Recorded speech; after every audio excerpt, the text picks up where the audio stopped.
सबके नेता राहुल गांधी जी पहुंच चुके हैं। कमलनाथ जी हमारे बीच हैं, उनका भी स्वागत है मंच पर, और तमाम नेतागणों का जो बड़ी दूर से आए हैं सभी का मंच पर स्वागत है। और इस आदिवासी अंचल में आप सबका दिल की गहराइयों से बहुत बहुत धन्यवाद और स्वागत है। मैं आग्रह करूंगा सभी से, एक नारा लगाएं, कांग्रेस पार्टी, कांग्रेस पार्टी, राहुल गांधी। राहुल जी तुम संघर्ष करो, राहुल जी तुम संघर्ष करो। अब मैं समय बिना नष्ट करे हुए, समय को बचाते हुए मैं आग्रह करूंगा सबसे पहले कमलेश्वर पटेल जी से, कमलेश्वर पटेल जी से आग्रह करूंगा कि वो आए और स्वागत भाषण दें। भाई कमलेश्वर पटेल जी।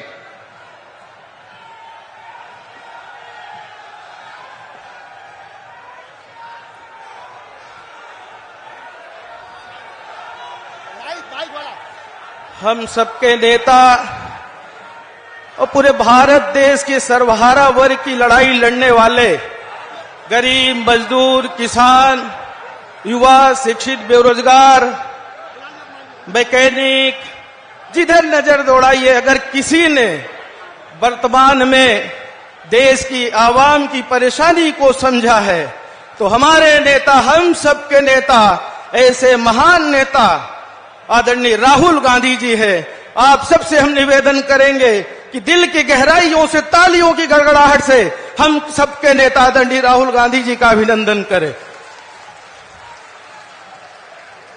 हम सबके नेता आदरणीय परम श्रद्धेय श्री राहुल गांधी जी, आदरणीय कमलनाथ जी, आदरणीय दिग्विजय सिंह जी, आदरणीय डॉक्टर गोविंद सिंह जी, आदरणीय अरुण यादव जी, आदरणीय अजय सिंह राहुल भैया जी, उपस्थित मंचासीन सभी सम्मानित कांग्रेस पार्टी के वरिष्ठ नेतागण, उपस्थित रीवा और शहडोल संभाग के सभी सम्मानित हमारे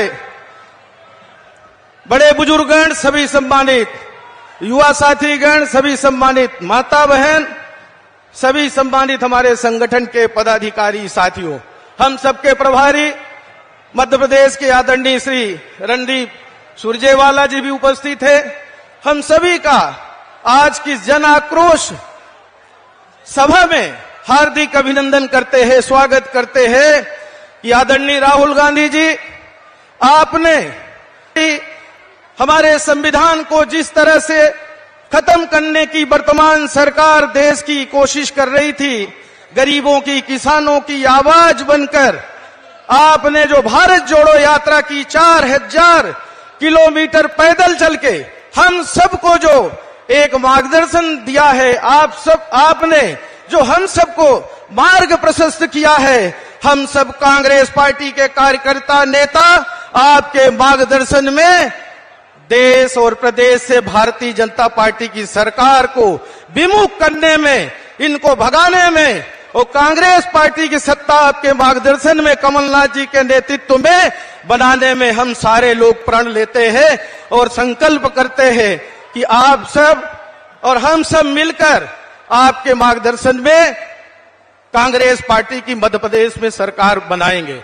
मध्य प्रदेश में कांग्रेस पार्टी की 15 महीने की सरकार थी। कांग्रेस पार्टी की सरकार ने कमलनाथ जी के नेतृत्व में, आपके मार्गदर्शन में 27 लाख किसानों का कर्जा माफ करने का काम किया था। माननीय राहुल जी, मध्य प्रदेश में गौशालाएं बनाने का काम, 1000 गौशालाएं मध्य प्रदेश में साल भर में बनने का काम हुआ था। तेंदुपत्ता का लाभांश 2500 बढ़ाकर करने का काम कांग्रेस सरकार ने 15 महीने के कार्यकाल में किया था। आदरणीय राहुल जी, कन्या विवाह की राशि गरीब बच्चियों की शादी के लिए 51,000 रुपए कमलनाथ जी ने प्रावधान किया था। सामाजिक सुरक्षा पेंशन भी बढ़ाकर 300 से 600 करने का काम आदरणीय कमलनाथ जी ने, कांग्रेस पार्टी की सरकार ने आपके मार्गदर्शन में किया था। कांग्रेस पार्टी हमेशा अनुसूचित जाति, जनजाति, पिछड़ा वर्ग, किसान हो, सर्वहारा वर्ग को न्याय देने का काम करती है। वर्तमान में माननीय राहुल जी जन आक्रोश यात्रा के माध्यम से कई जिलों में, कई विधानसभा क्षेत्रों में जाने का अवसर मिला है। पूरे प्रदेश में भारतीय जनता पार्टी की सरकार के खिलाफ हर वर्ग में आक्रोश है। हर कोई कांग्रेस पार्टी की तरफ आशा भरी निगाहों से देख रहा है। हर कोई चाहता है मध्य प्रदेश में सत्ता परिवर्तन आपके मार्गदर्शन में होना चाहिए। इस सरकार ने पिछड़ों का आरक्षण छीनने का काम किया। माननीय राहुल जी 27% जो आरक्षण कांग्रेस सरकार ने बढ़ाने का काम किया था। पंचायतों में जो आरक्षण 25% था निकाय चुनाव में, वो भारतीय जनता पार्टी की सरकार ने हम सबके अधिकारों को छीनने का काम किया है। आपसे निवेदन है, आप लड़ाई लड़ रहे हैं, आपने जाति जनगणना की भी बात की है। आप हमारे जैसे पिछड़े वर्ग के नौजवान को कांग्रेस वर्किंग कमेटी में, सर्वोच्च समिति में आपने स्थान दिया है। ये हम आपका हमेशा आभारी रहेंगे, आपका धन्यवाद करते हैं कि आप ही है, वो कांग्रेस पार्टी है जो पिछड़ों का, अनुसूचित जाति, जनजाति का आगे बढ़ाने का काम करती है। एक आदिवासी भाई ओंकार मरकाम को केंद्रीय चुनाव समिति में सदस्य भी बनाया है। आपका हम आभार प्रकट करते हैं, पुनः आप सभी का अभिनंदन करते हैं और आप सभी से निवेदन करते हैं कि ये जन आक्रोश यात्रा चुनावी बिगुल बज चुका है। गांव-गांव, घर-घर लेकर जाने की जरूरत है और हम सब लोग मिलकर लड़ेंगे और आपके मार्गदर्शन में, कमलनाथ जी के नेतृत्व में मध्य प्रदेश में कांग्रेस की सरकार बनाएंगे। आप सभी का बहुत बहुत धन्यवाद। जय हिंद, जय भारत, जय कांग्रेस। अब मैं आग्रह करूंगा सीईसी के सदस्य ओंकार सिंह मरकाम जी को कि वो आए और अपना उद्बोधन दे। ओंकार सिंह मरकाम जी।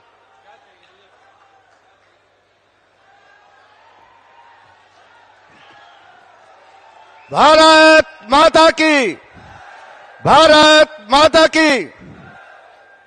हमारे हिंदुस्तान के दिल के धड़कन और आदिवासियों के हमारे परिवार के मुखिया आदरणीय राहुल गांधी जी, हमारे मुख्यमंत्री आदरणीय कमलनाथ जी और हमारे नेता पूर्व मुख्यमंत्री आदरणीय दिग्विजय सिंह जी, आदरणीय रणदीप सुरजेवाला जी, संजय कपूर जी, उपस्थित हमारे सभी नेतागण और सभी सम्मानित गांव-गांव से आए हुए हमारे कांग्रेस के जाबाज शानदार नौजवान माता बहनें, हमारे सभी साथियों, आज हमारे बीच में हमारे एक ऐसे महान नेता उपस्थित है जिनकी सोच है कि आदिवासियों का विकास हो, दलितों का विकास हो, पिछड़ों का विकास हो, देश के अंदर गरीबों को भी उन्नति का हक मिले। एक तरफ अमीर लोग इस देश को बेचने का काम कर रहे हैं, वहीं पर माननीय राहुल गांधी जी आपके हमारे न्याय के लिए कंधे से कंधे मिलाकर गरीबों की आवाज बन रहे हैं। हम माननीय राहुल गांधी जी से ये कहना चाहेंगे कि राहुल गांधी जी आप इसी तरह संघर्ष करिए, ये पूरा हमारे जनमानस आपके साथ है। राहुल जी संघर्ष करो, राहुल जी संघर्ष करो। आज हमारे साथियों, आज हमको सोचना पड़ेगा कि जिस तरह से पूंजीपतियों के खिलाफ राहुल जी लड़ रहे हैं, ये गांव-गांव के हमारे गरीब आदिवासियों के साथ हमारे जिस तरह से भाजपा के लोग अन्याय कर रहे हैं, आज राहुल जी हमारे इंदिरा जी के पद चिन्हों पे चल रहे हैं, राजू जी के पद चिन्हों में चल रहे हैं। मेरे भाइयों, इस देश के अंदर अमीरों से लड़ते लड़ते श्रीमती इंदिरा गांधी जी देश के लिए जीवन दिया, अमीरों से लड़ते लड़ते स्वर्गीय राजीव गांधी जी देश के लिए जीवन दिया। आज गरीबों के लिए हमारे राहुल गांधी से कंधे मिला करके लड़ रहे हैं। मैं कहना चाहूंगा 17 तारीख को मध्य प्रदेश का भविष्य बदलने का आपको अधिकार मिला है। पंजा छाप की बटन दबा करके माननीय कमलनाथ जी को मुख्यमंत्री बनाना है, ये मैं आपसे अनुरोध करना चाहता हूं। और ये तो 2023 तो टेरर है, पिक्चर बाकी है। 24 में राहुल गांधी को प्रधानमंत्री बनाना है। बताइए, हमारे नेता राहुल गांधी जी 24 में प्रधानमंत्री बनेंगे और हमारे कमलनाथ जी मुख्यमंत्री 23 में बन रहे हैं। आप सबका बहुत बहुत धन्यवाद करते हुए कार्यकर्ताओं से एक अपील करता हूं, मेरे जैसे गरीब आदिवासी को माननीय राहुल गांधी ने केंद्रीय चुनाव समिति में बनाया है। मैं आज आपसे कहना चाहता हूं, भाई साहब, ये आदिवासी हमारा व्यवहारी, जयसिंहनगर, जैतपुर, उमरिया के तीनों ये पूरा सीट कांग्रेस का जीतेगा, ये मैं विश्वास दिलाना चाहता हूं। और आप सबसे कहना चाहता हूं, आज कसौटी की बेला है, आज कसौटी की बेला है। निकल पड़ो मैदान में, दाग ना कोई लगना पाए कांग्रेस की शान में, दाग ना कोई लगना पाए कांग्रेस की शान में। राहुल गांधी, राहुल गांधी, कमलनाथ जी, बहुत बहुत धन्यवाद। अब मैं आग्रह करूंगा पूर्व नेता प्रतिपक्ष अजय सिंह राहुल भैया से कि वो आए और वो भी अपना उद्बोधन दें। राहुल भैया,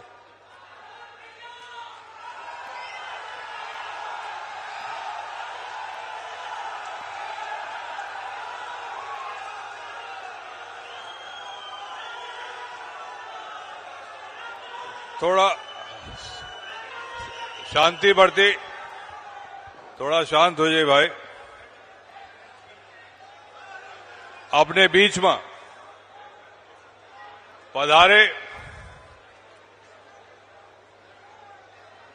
कांग्रेस पार्टी के नहीं, हिंदुस्तान के आवाम के राष्ट्रीय नेता आदरणीय राहुल गांधी जी,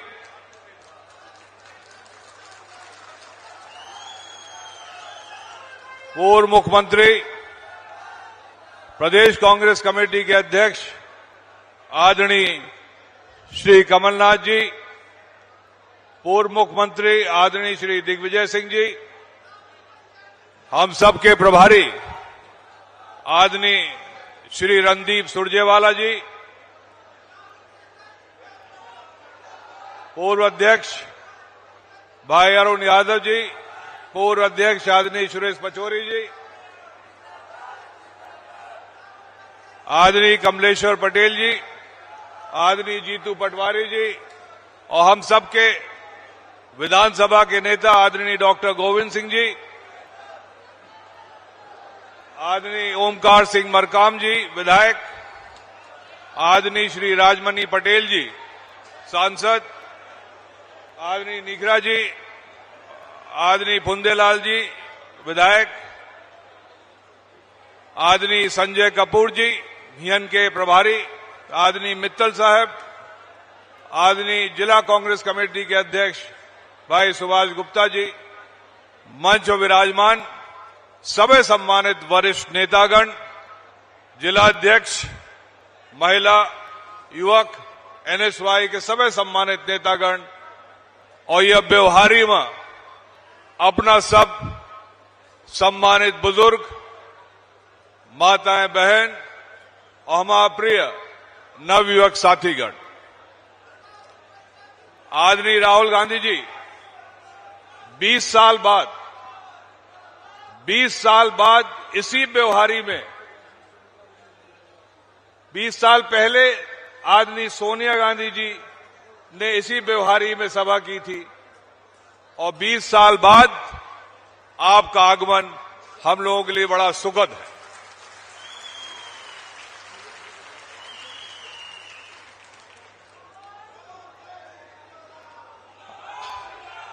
आदरणीय राहुल गांधी जी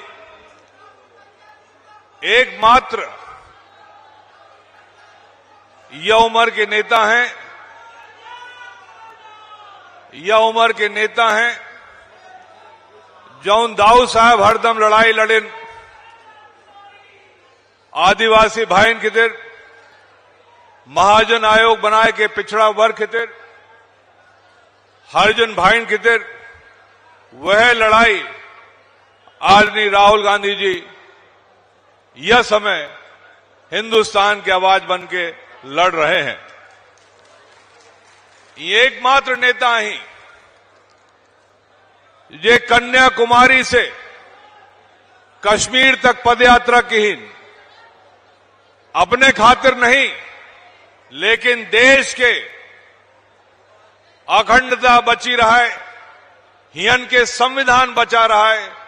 हम सब जने आजाद भारत के देशवासी वह हिसाब से सिर ऊंचा उठा के चल सकी, न कि जैसन आज धकेला जा रहा है एक वर्ग विशेष के लोगन का।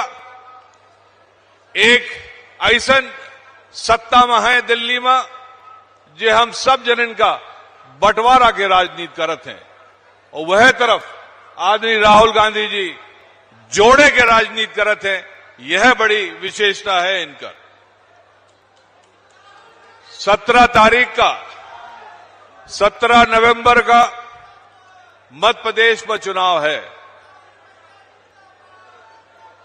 और यह चुनाव की घोषणा के बाद विंध्य के ब्योहारी में पूरे मध्य प्रदेश की पहल सभा यहां हो रही है। यदि पिछले दफे विंध्य कमजोर रहा तो यह मंच के माध्यम से आदरणीय राहुल गांधी जी का हम आश्वासन दे चाहते हैं, यह बार हम पंचे विंध्य में सही तरीके से इंतजाम करब कि न करब। पिछले दफे सिर्फ 6 सीट मिली रही, और यह दफे अपना सबके आशीर्वाद से, जो जनता के लहर है ओके आशीर्वाद से शिवराज मामा का इंतजाम होई कि ना होई? हाथ उठा के बतावत जय भाई। यह भावना है, और यह भावना के साथ आदरणीय कमलनाथ जी का आश्वासन दिवावे चाहिए हैं। हियन से व्यवस्था सही रहा है, हियन से उम्मीदवारों के चयन में सही रहा है। जनता निश्चित कर चुकी है कि हम पंचे 30 में से कम 24 विधानसभा में कांग्रेस पार्टी की झंडा फहराए रहा। अब की किंतु परंतु नहीं आए, अब की हमार तुम्हार नहीं आए। हम सब जने एक होई के कांग्रेस पार्टी के झंडा उठाए और झंडा बनाए के रखा। यह हमारे पंचन के संदेश है। अब अंत में आदरणीय राहुल गांधी जी अपना हम पंचन के बीच में पधारन, लेकिन यह दुई संभाग के बीच के सभा है। अब दोनों संभाग की अलग अलग सभा हो तब और हम पंचन का ताकत मिली। धन्यवाद। जय हिंद। अब मैं वरिष्ठ विधायक आदिवासी नेता फुंदेलाल मार्को जी से गुजारिश करूंगा कि वो राहुल जी का स्वागत करें आदिवासी कैप पहनाकर। इसके बाद विधायक भूपेंद्र मरावी जी आदिवासी नेता स्वागत करें राहुल जी का। इसके बाद सुनील सर्राफ जी विधायक कोतमा स्वागत करें। इसके बाद पूर्व विधायक रामपाल सिंह जी बिहारी वो स्वागत करें।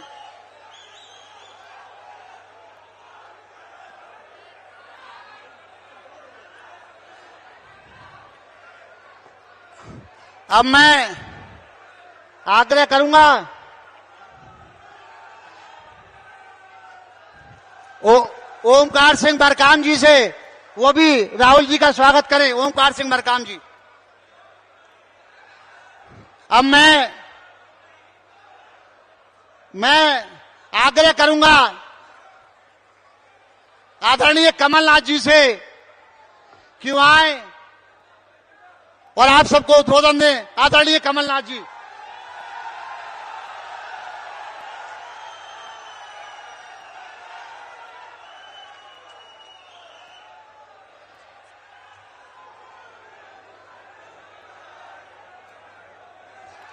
आदरणीय राहुल गांधी जी, हमारे भूतपूर्व मुख्यमंत्री दिग्विजय सिंह जी, गोविंद सिंह जी, राहुल सिंह जी, कमलेश्वर पटेल जी, हमारे कांग्रेस के महामंत्री रणदीप सुरजेवाला जी, हमारे मार्को जी, हमारे नीकरा जी, हीना काबरे जी, राजमणि पटेल जी, यहाँ दूर से मैं देख रहा हूं सभी हमारे ओंकार मरकाम जी, हमारे भूपेंद्र मरावी जी, जीतू पटवारी जी, सभी यहाँ मंच पर बैठे हुए कांग्रेस के नेतागण, आदरणीय बुजुर्गों, भाइयों और बहनों, सबसे पहले जय सेवा, जय जोहार, जय आदिवासी।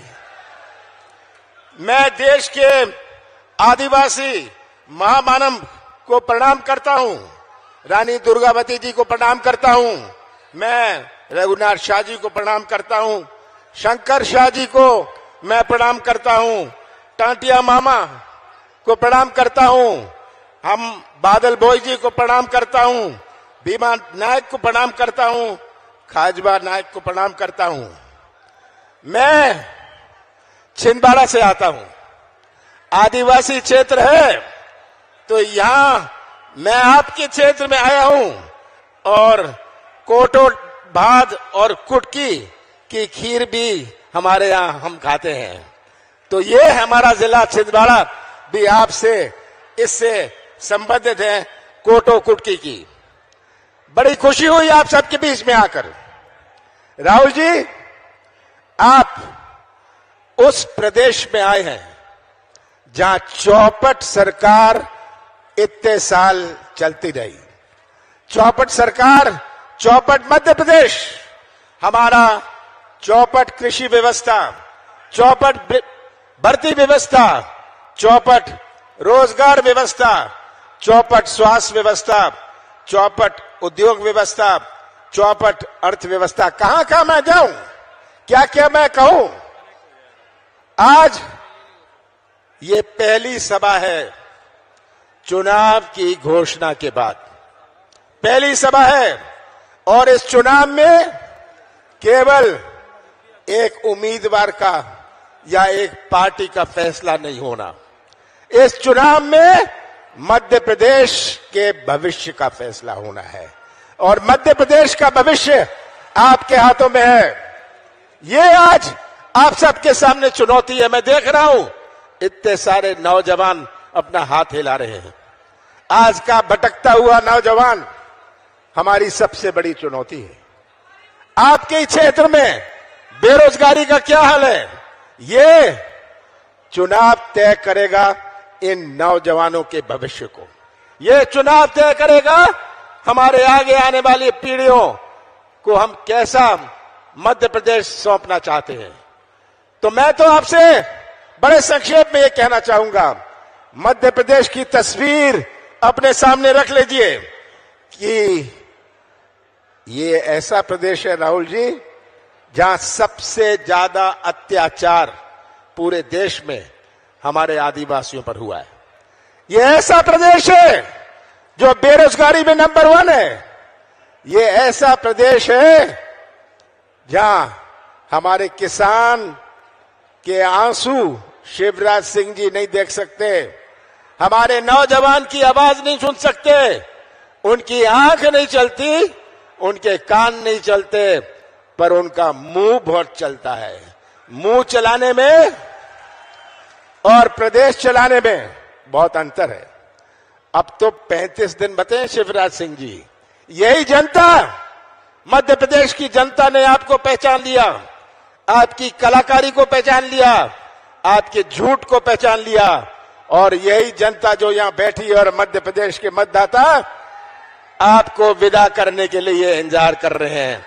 35 दिन बाद ये भ्रष्ट सरकार, भ्रष्टाचार के बारे में मैं आपको क्या कहूं। आप और मध्य प्रदेश का हर व्यक्ति या तो भ्रष्टाचार का शिकार है या भ्रष्टाचार का गवाह है। सही बात है।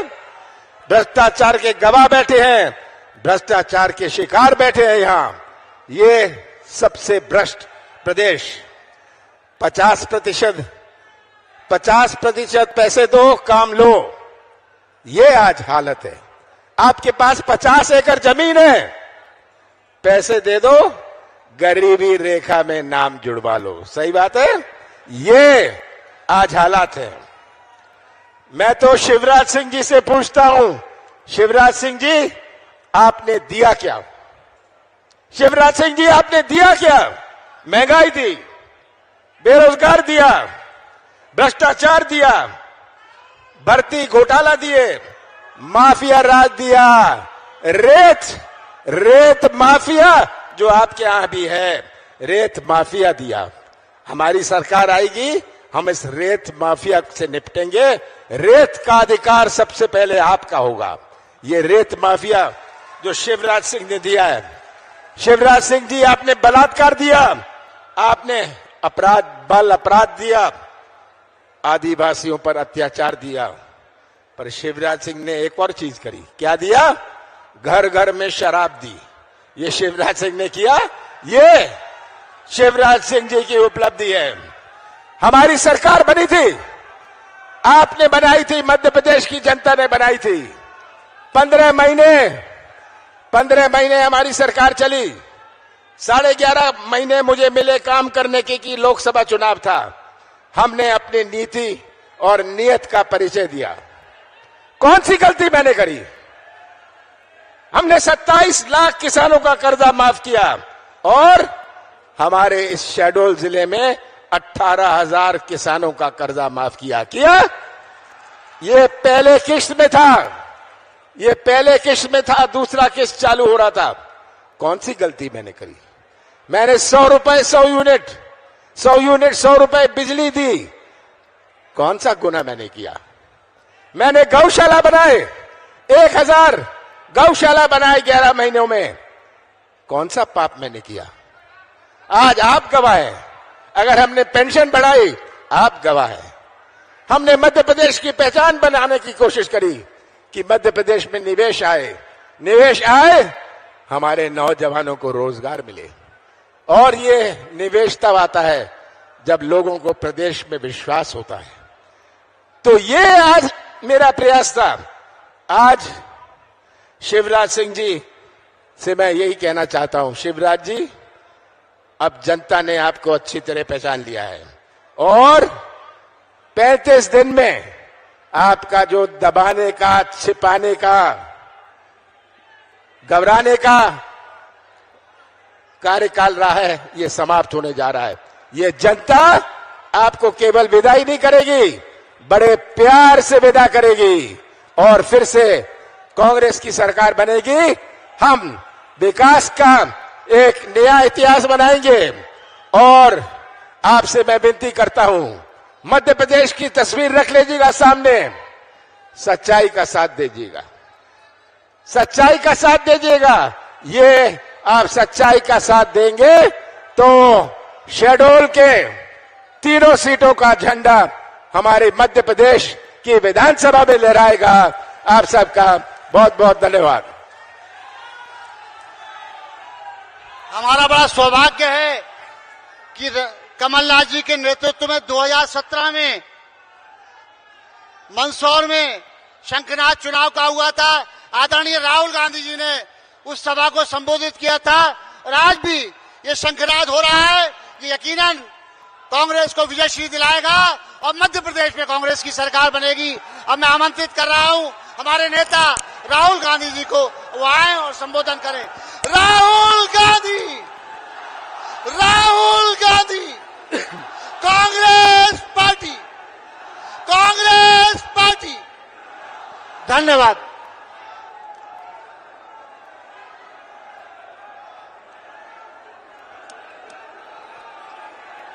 रणदीप जी, कमलनाथ जी,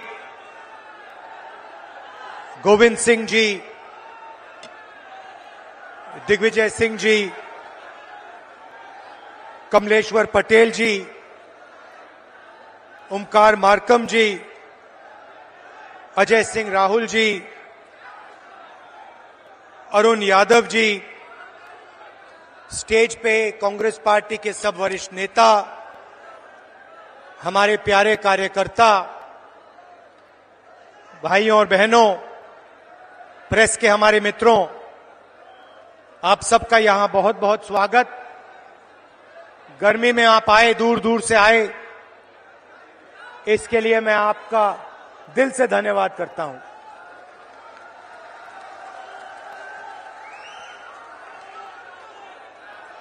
अडवाणी जी ने अपनी किताब में लिखा था, उन्होंने एक किताब लिखी थी और किताब में लिखा था कि जो आरएसएस और बीजेपी की सच्ची लेबोरेटरी, मतलब सच्चा कारखाना गुजरात में नहीं है मगर मध्य प्रदेश में है, ये उनका कहना था। तो जब मैं इस भाषण की तैयारी कर रहा था तो मैंने सोचा, अडवाणी जी ने कहा था कि मध्य प्रदेश उनकी लेबोरेटरी है, उनका कारखाना है, तो चलो देखते हैं आरएसएस और बीजेपी की लेबोरेटरी में, कारखाने में ये क्या क्या काम कर रहे हैं। दो तीन उदाहरण आपको देना चाहता हूं। बीजेपी की लेबोरेटरी में मरे हुए लोगों का इलाज किया जाता है और उनका पैसा चोरी किया जाता है।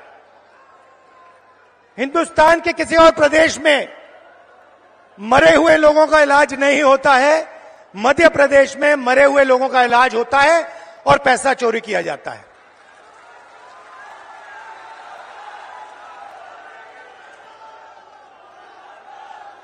मध्य प्रदेश में और किसी प्रदेश में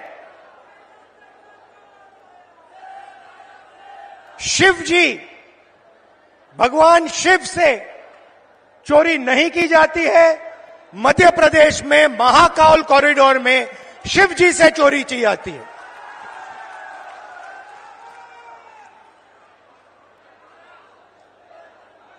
बच्चों के जो स्कूल यूनिफॉर्म होती है, उनका मिड डे मील का भोजन का पैसा होता है, वो बीजेपी लेबोरेटरी में उनसे चोरी की जाती है। मध्य प्रदेश के भविष्य से, छोटे छोटे बच्चों से चोरी की जाती है। व्यापम में 1 करोड़ युवाओं के भविष्य को बर्बाद किया जाता है, 40 लोगों की हत्या हो जाती है, एमबीबीएस की सीट बिक जाती है और पटवारी बनने के लिए 15 लाख रुपए की रिश्वत देनी पड़ती है। मगर ये लोग वहां नहीं रुकते। बीजेपी की लेबोरेटरी में 18 साल में 18,000 किसानों ने आत्महत्या की है। हर रोज 3 किसान बीजेपी की लेबोरेटरी में आत्महत्या कर डालते हैं। मंदसौर में बीजेपी की लेबोरेटरी में को गोली मारी जाती है, पे 18% और पेस्टिसाइड पे 12% जीएसटी लग जाती है। ठहरिए, बीजेपी की लेबोरेटरी में हर रोज महिलाओं का बलात्कार होता है। 12 साल की में रेप होता है। भोपाल में एक लड़की का बलात्कार होता है और जब उसका भाई उसे बचाने की कोशिश करता है तो पुलिस के सामने उसकी हत्या कर दी जाती है। ये बीजेपी आरएसएस की लेबोरेटरी का काम। 45 सिलेंडर 11, और जहां भी देखो वहां पे प्राइवेटाइजेशन और कॉन्ट्रैक्चुअलाइजेशन किया जा रहा है। यह काम बीजेपी के लेबोरेटरी में आपके सामने किया जाता है। बीजेपी के लेबोरेटरी में आदिवासी जिला है, बीजेपी के नेता आदिवासियों के ऊपर पेशाब करते हैं।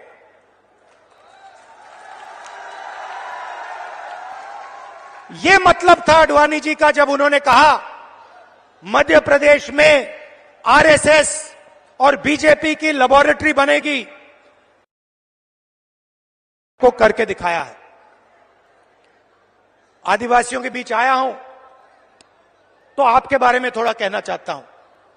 देखिए, शब्द बहुत जरूरी होते हैं।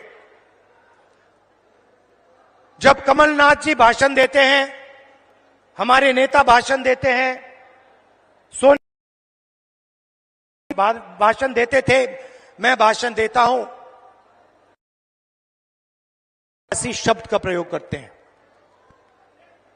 आपने हमारे मुंह से कभी वनवासी शब्द सुना है? आदिवासी शब्द बीच में फर्क क्या है? आदिवासी शब्द का मतलब हिंदुस्तान के वासी जो यहां पहले आए थे। आदिवासी शब्द का मतलब जब पहले हिंदुस्तान आया, पहले लोग जो यहां रहते थे, जो इस जमीन के मालिक थे, उनको हम आदिवासी कहते हैं। मतलब यह कोई खोखला शब्द नहीं है। इसका मतलब हिंदुस्तान की जमीन, जल, जंगल पर आपका सबसे पहला हक बनता है।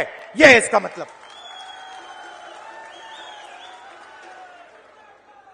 दूसरी तरफ वनवासी मतलब आपका जमीन पे हक नहीं बनता, आप तो जंगल में रहते हो। इसीलिए बीजेपी के लोग, बीजेपी के नेता आदिवासियों पर पेशाब करते हैं। और जब कोविड का समय आता है तो जो जानवर को भी खिलाया नहीं जा सकता, वो मध्य प्रदेश के आदिवासियों को खिलाने की कोशिश करते हैं। सड़ा हुआ अनाज आपको देते हैं। इनका कहना है कि आपको जंगल में रहना है। इनका कहना है कि आपके बच्चों को ना इंजीनियर बनना है, ना लॉयर बनना है, कि आपको बैंक लोन नहीं मिलना चाहिए, आपको आवास योजना में सही पैसा नहीं मिलना चाहिए, क्योंकि आप जंगल के हो, आपको जंगल में रहना चाहिए और आपको जंगल में मरना चाहिए। यह है आदिवासी और वनवासी शब्दों का फर्क।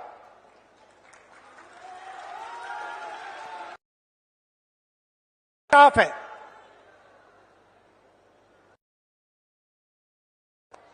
जमीन का हक मिलना चाहिए, जंगल का हक मिलना चाहिए। और हम कानून लाए, क्योंकि हम खोखले वायदे नहीं करते। हम पैसा कानून लाए, हम फॉरेस्ट राइट एक्ट कानून लाए। अब इन पैसा कानून में साफ लिखा था, जमीन लेनी है, चाहे वो हिंदुस्तान का सबसे बड़ा उद्योगपति हो, अदानी हो, कोई भी हो, अगर जमीन लेनी है तो पहले जाकर हाथ जोड़कर ग्राम सभा के से जाकर पूछिए, नहीं तो जमीन नहीं ले सकते। ये कानून बनाया हमने।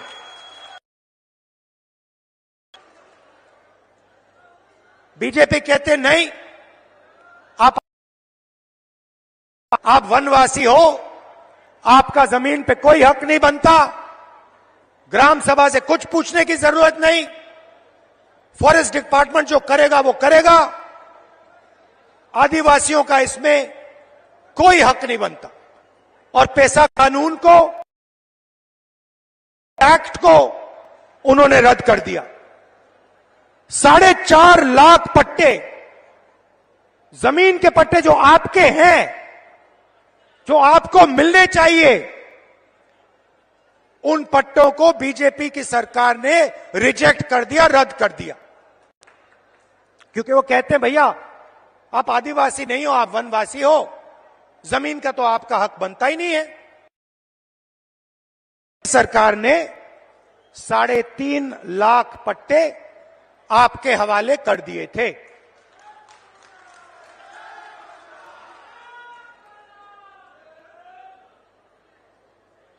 बीजेपी सरकार ने धमकी देकर, डराकर आपसे जमीन छीनी। जोबट में, मंडला में, डिंडोरी में आपने धरना की, आप खड़े हो गए, आपने कहा हम आपको जमीन नहीं देना चाहते, मगर हिंसा के साथ सरकार के बल को प्रयोग करके आपको हटाया गया और जो आपका है आपसे छीना गया। जल, जमीन और जंगल, मैं आपको यहां गारंटी देके कह रहा हूं, जो आपका है वो आपको हम वापस दे देंगे, जो आपकी जमीन का हक है हम आपको दे देंगे।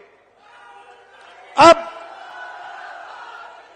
मैं आपसे अब एक मजेदार बात बोलना चाहता हूं।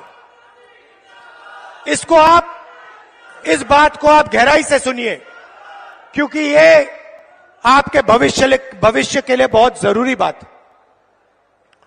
देखिए, हिंदुस्तान की सरकार को 90 अफसर चलाते हैं, कैबिनेट सेक्रेटरी चलाते हैं और secretary to the government of India चलाते हैं। हिंदुस्तान सरकार का कोई भी निर्णय हो, छोटे से छोटा निर्णय, बड़े से बड़ा निर्णय, मनरेगा कैसे बनेगा, आदिवासी बिल कैसे बनेगा, डिफेंस का पैसा कैसे खर्च किया जाएगा, ये सारे के सारे निर्णय अंत में ये 90 अफसर साइन करके निर्णय लेते हैं। भाई और बहनों, बीजेपी के एमएलए और एमपी नहीं लेते हैं। बजट का कैसे प्रयोग किया जाएगा, हिंदुस्तान में जो जीएसटी का पैसा लिया जा रहा है, गरीबों से छीना जा रहा है, वो पैसा कैसे इस्तेमाल होगा, ये 90 अफसर निर्णय लेते हैं। अब मैंने पार्लियामेंट में भाषण में कहा कि 90 अफसरों में से 3 अफसर ओबीसी वर्ग के हैं, और मैंने कहा कि भैया ये जो पूरा बजट है, इसमें से सिर्फ 5% बजट ओबीसी अफसर डिसाइड करते हैं। अगर हिंदुस्तान की सरकार 100 रुपए खर्च करती है तो ओबीसी वर्ग के अफसर 5 रुपए का निर्णय लेते हैं। अब मैं आपसे सवाल पूछता हूं, मजेदार सवाल। अगर हिंदुस्तान की सरकार 100 रुपए खर्च करती है और ओबीसी के अफसर 5 रुपए का निर्णय लेते हैं, तो आदिवासी अफसर आज कितने रुपए का निर्णय लेते हैं, यह बता दो मुझे। भाई और बहनों, ये हिंदुस्तान, हमारे देश को चलाते हैं। आप मुझे बताइए, अगर हिंदुस्तान की सरकार 100 रुपए खर्च करती है तो आदिवासी अफसर कितने रुपए का निर्णय लेते हैं। जब मैं आपको बताऊंगा, जवाब दूंगा, आप हिल जाओगे। शर्म की बात है। भाइयों और बहनों, 100 रुपए में से आदिवासी अफसर 5 रुपए का निर्णय नहीं लेते। भाइयों और बहनों, नहीं, 1 रुपए का भी निर्णय नहीं लेते, 50 पैसे का भी निर्णय नहीं लेते, 25 पैसे का निर्णय नहीं लेते। भाइयों और बहनों, हिंदुस्तान अगर 100 रुपए खर्च करता है तो आदिवासी अफसर 10 पैसे का निर्णय लेता है। इससे बड़ा आदिवासी वर्ग का अपमान किया जा सकता है क्या? नहीं। इसीलिए हम सवाल उठा रहे हैं। आदिवासियों को इस देश में आज क्या हक मिलना चाहिए, कितना हक मिलना चाहिए, ओबीसी वर्ग को कितनी हिस्सेदारी मिलनी चाहिए, एससी वर्ग को कितनी हिस्सेदारी मिलनी चाहिए, यह सवाल है देश के सामने। इसीलिए हमने कास्ट सेंसस की बात की है। इसीलिए हम कास्ट सेंसस चाहते हैं, जाति जनगणना चाहते हैं, और हम करवा के दिखाएंगे। भाइयों और बहनों, आप देखिए, पहले नरेंद्र मोदी भाषणों में वनवासी कहते थे। जहां भी जाते थे पहले कहते थे वनवासी। मैंने एक भाषण किया, मैंने कहा नरेंद्र मोदी जी, आप आदिवासियों का अपमान मत करो। आप ये वनवासी शब्द कभी फिर से प्रयोग मत करो। अब आप देखिए नरेंद्र मोदी जी का भाषण देखिए, अब वो वनवासी नहीं कहते, अब वो आदिवासी कहते हैं। मुंह से आदिवासी शब्द निकलता है, दिल में वनवासी शब्द है। भाइयों और बहनों, मुंह से आदिवासी, दिल और दिमाग में वनवासी। हमारी नीयत साफ है, दिल से आदिवासी, दिमाग से आदिवासी, मुंह से आदिवासी, कर्मों से आदिवासी। हम यहां आपको झूठ बोलने नहीं आए हैं। भाइयों और बहनों, हमारी गारंटी सुन लीजिए। मैंने आपसे कहा था, आपकी जो जमीन है उसका हक आपको मिलेगा। जाति जनगणना की मैंने बात कर रखी, पार्लियामेंट में रखी। हम करवाएंगे, चाहे बीजेपी करवाए ना कराए, हम उन पे ऐसा दबाव डालेंगे, ऐसा दबाव डालेंगे, उनको करना ही पड़ेगा। अगर नहीं करेंगे, परे हो जाओ, हम करेंगे। भाइयों और बहनों, छत्तीसगढ़ की सरकार ने काम शुरू कर दिया, कर्नाटक की सरकार ने काम शुरू कर दिया, राजस्थान की सरकार ने काम शुरू कर दिया। कहां तक भागेगी बीजेपी? कहां तक दौड़ेंगे? मध्य प्रदेश में हमारी सरकार आएगी, पहला काम हमारी सरकार का सेंसस कर देगी। क्यों? क्योंकि हम आदिवासी वर्ग को, दलित वर्ग को और ओबीसी वर्ग को हिंदुस्तान की हिस्सेदारी देना चाहते हैं। मेरा सीधा सवाल है, अगर हिंदुस्तान में 50% से ज्यादा आदिवासी वर्ग है, तो दिल्ली में 90 अफसरों से सिर्फ 3 ओबीसी वर्ग के क्यों हैं? अगर आदिवासी वर्ग 10-15% है, तो 100 रुपए में से सिर्फ 10 पैसे का निर्णय आदिवासी वर्ग क्यों ले रहा है? यह शर्म की बात है। इसको हम बदलने जा रहे हैं, और पहला कदम का सेंसस जाति जनगणना है। पहला कदम। मैंने कमलनाथ जी से कहा, कुछ दिन पहले मैंने कमलनाथ जी से कहा, कमलनाथ जी आपकी एज क्या है, आयु क्या है आपकी?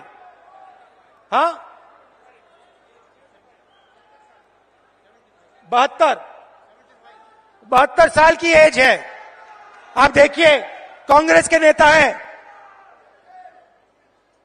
कभी जीप पे चढ़ जाएंगे, कभी भारत जोड़ो यात्रा पे निकल जाएंगे। कुछ दिन पहले भीड़ के बीच में घुस गए, थोड़ी सी चोट लग गई, घुटने में चोट लग गई। मैंने पहला सवाल इनसे पूछा, कमलनाथ जी आपने एक्सरे करवाया, एमआरआई आपने करवाया? कहते हां मैंने करवाया। क्या हुआ? नहीं, हड्डी नहीं टूटी थी, लिगामेंट में थोड़ी चोट लगी। वही बात मैं कह रहा हूं, कास्ट सेंसस, जाति जनगणना एक्सरे है। आदिवासी वर्ग को चोट लग रही है, ओबीसी वर्ग को चोट लग रही है, दलित वर्ग को चोट लग रही है। चलो पता लगा लेते हैं, एक्सरे कर लेते हैं, दूध का दूध पानी का पानी हो जाएगा, साफ हो जाएगा पूरा। अब मैं नरेंद्र मोदी को चैलेंज दिया, मोदी जी आप प्रधानमंत्री हो, देश का एक्सरे करा दो। कांग्रेस पार्टी ने जाति जनगणना की थी, उसका जो डेटा है मध्य प्रदेश की जनता के सामने, ओबीसी युवाओं के सामने रख दो। कभी नरेंद्र मोदी जी पाकिस्तान की बात करेंगे, कभी अफगानिस्तान की बात करेंगे, कभी साउथ इंडिया की बात करेंगे। क्या मतलब? इधर ध्यान करवाएंगे, उधर दिखवाएंगे, ऊपर दिखवाएंगे, नीचे दिखवाएंगे। अरे नरेंद्र मोदी जी का सेंसस है, जाति जनगणना, उसके बारे में अपने भाषण में बोल दीजिए। अब मध्य प्रदेश का हर ओबीसी युवा, भाई और बहनों, मैं आपकी बात कर रहा हूं, आपके भविष्य की बात कर रहा हूं।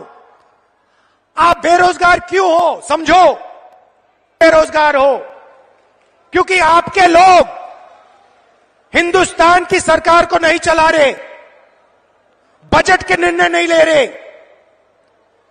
कल भाई और बहनों, ओबीसी भाई और बहनों, युवाओं, प्रेस कॉन्फ्रेंस हो रही थी मजेदार, मुझसे सवाल पूछ रहे हैं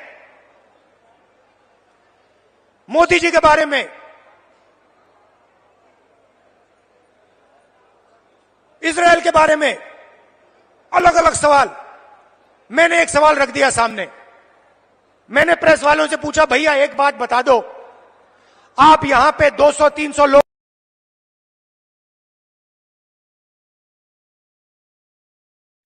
ना एक दलित था, ना एक आदिवासी था।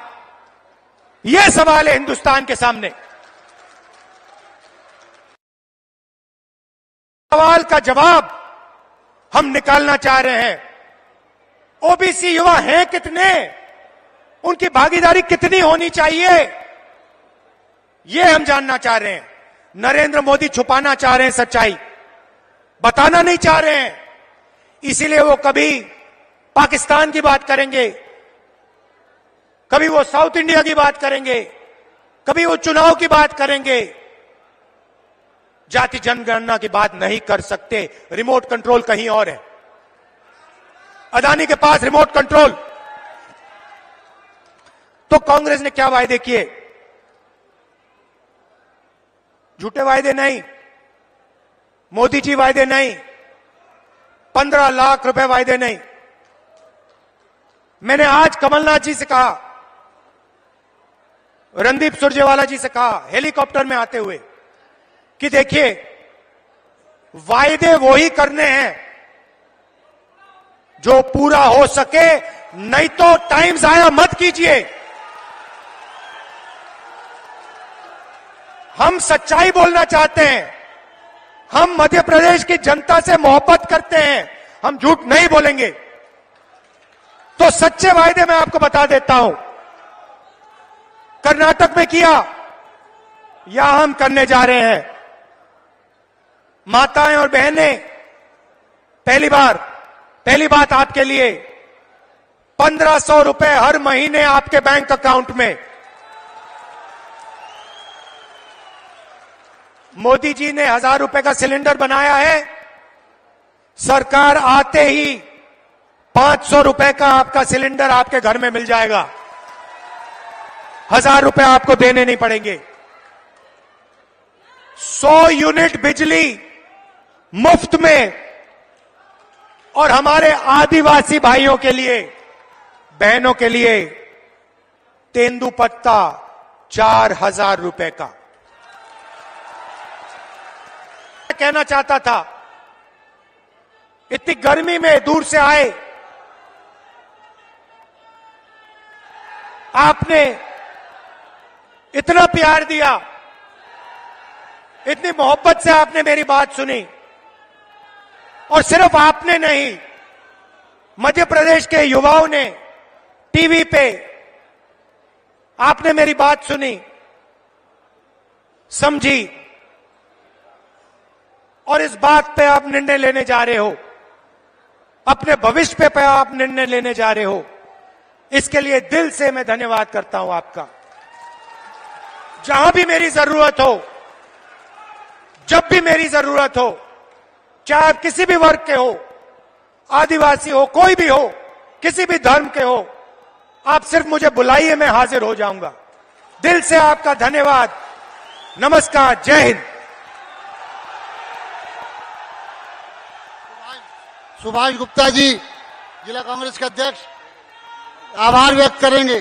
जिला कांग्रेस कमेटी के अध्यक्ष सुभाष गुप्ता जी आभार व्यक्त करेंगे। परम सम्मानित इस देश के नेता, एक बात मैं क्लैरिफाई करना चाह रहा हूं। तेंदुपत्ता की जो मजदूरी का पैसा है, उसको हम 3000 रुपए से 4000 रुपए तक बढ़ा रहे हैं। धन्यवाद।